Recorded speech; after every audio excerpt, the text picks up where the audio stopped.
بسم اللہ الرحمن الرحیم۔ میں ہوں خالد لودھی لندن سے۔ عمران خان نے اپنے 3.5 سالہ دور حکومت میں کم از کم آزاد خارجہ پالیسی کی مثال تو قائم کی۔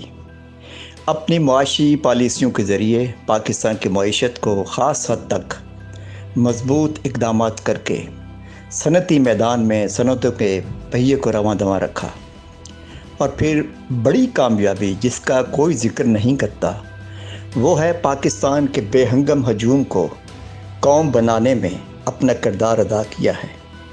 آج پاکستان کے بوڑھے، نوجوان، بچے، مرد اور خواتین، بلکہ پاکستان کے پورے خاندان پاکستان کے حلالی پرچم تلے ایک پلیٹ فارم پر متحد ہو کر عمران خان کی ایک آواز پر پاکستان کے لیے باہر سڑکوں پر نکل آتے ہیں۔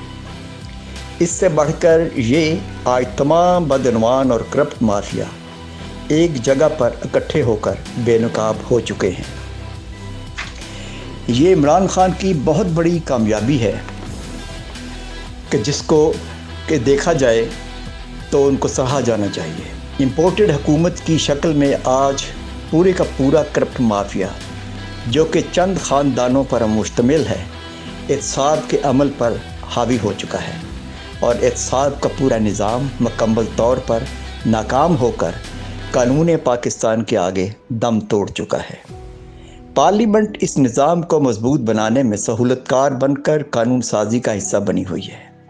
اصل حقیقت یہ ہے کہ پاکستان اپنی آزادی کے بعد ہمیشہ ہی سے چند مراد یافتہ خاندانوں ہی کی گرفت میں رہا ہے۔ گزرے ماضی میں ذرا نظر دوڑائیے، 22 خاندانوں کا چرچا ہوا کرتا تھا۔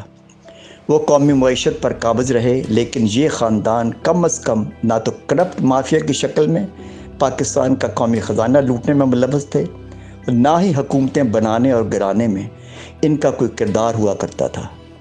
ان 22 خاندانوں نے ملکی معیشت میں بہتری لاتے ہوئے پورے ملک میں صنعتوں کا جال بچھایا اور روزگار کے مواقع فراہم کیے۔ کرپشن نہ ہونے کے برابر تھی۔ اب ماضی میں جا کر ذرا ان 22 خاندانوں کے حوالے سے کچھ جان لیتے ہیں، اور پھر اس کے بعد آج کے چند خاندانوں کا بھی تذکرہ کریں گے۔ پھر آپ خود اندازہ کر لیں کہ آج ہم کس مافیا کے اندرغے میں ہیں۔ فیلڈ مارشل محمد ایوب خان کا دور پاکستان میں صنعتی ترقی کے حوالے سے عہد زریں کے نام سے یاد کیا جاتا ہے۔ گو کہ جنرل ایوب خان کو ڈکٹیٹر کہا جاتا ہے، لیکن اس دور میں پاکستان کے ایک ماہر اقتصادیات محبوب الحق نے، جو کہ ان دنوں قومی اسمبلی کے ممبر تھے، 15 جون 1964 کو اسمبلی کے فلور پر بجٹ تقریر کرتے ہوئے یہ انکشاف کیا کہ پاکستان کی قومی دولت کے 60 سے 80% حصے پر صرف 22 خاندان قابض ہیں۔ انہوں نے بتایا کہ ان 22 خاندانوں نے صنعتی اداروں کے 66%، بیمہ کمپنیوں کے 79% اور بینکوں کے 80% سرمایہ پر تصرف کر رکھا ہے۔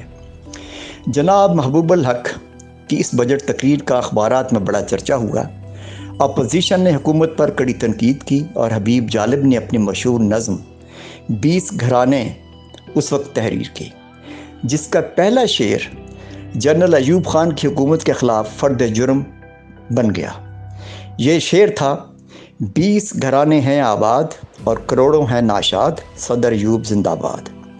بعد ازاں ان 22 خاندانوں پر ممتاز محقق جناب AR شبلی نے 22 خانوادوں کے نام سے کتاب تحریر کی۔